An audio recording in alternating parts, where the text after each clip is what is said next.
So our first DLC offering is called First Strike. It releases February 1st. It has 5 new levels in it, 4 brand new multiplayer maps, as well as a zombie level called Ascension. Kowloon is inspired by the single-player campaign level that was also set in Kowloon City, China, but the actual design and the layout and the geometry in the map is built from the ground up for MP. Kowloon is the only map that has zip lines, which will allow players to quickly get from point A to point B. The trade-off to that is that you're completely exposed while you're on the zip line. You can't use your weapon. It's going to get you to your location much faster, but there's also the risk that you're going to get shot.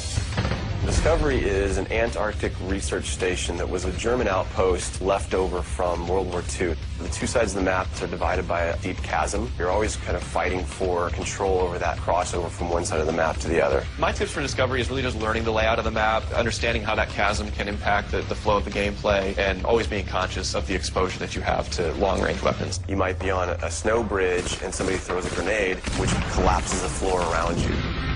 Our large map is Berlin Wall. This focuses on the checkpoint Charlie area of Berlin. It puts you fighting on the 2 different sides of the wall. So you've got East Berlin versus West Berlin kind of thing going. Berlin Wall has certain attributes about it that if you use it right, you're going to have the competitive edge over your opponents. It has a lot of very long view distances. It's a really great map for snipers. There's some good high points, some good elevation there. And one of the unique aspects about Berlin Wall is that there's the no man's land in the middle. You can take the risk of going through no man's land to get a faster route, but there's a good chance you're going to get mowed down by the auto turrets.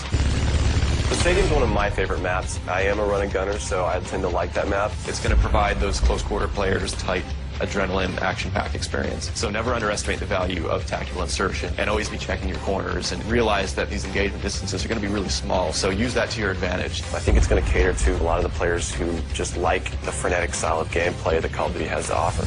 One of the big agendas with this map pack is we wanted to listen to the feedback that people have been giving about all the maps they've been playing with the release of the game. They want more verticality, more sniper opportunities. They really love the interactivity that we did. These are components that we wanted to bring back in a pretty big way in the first DLC offering. First Strike is going to be available February 1st for 1,200 Microsoft points, and it'll be available on Xbox 360 first.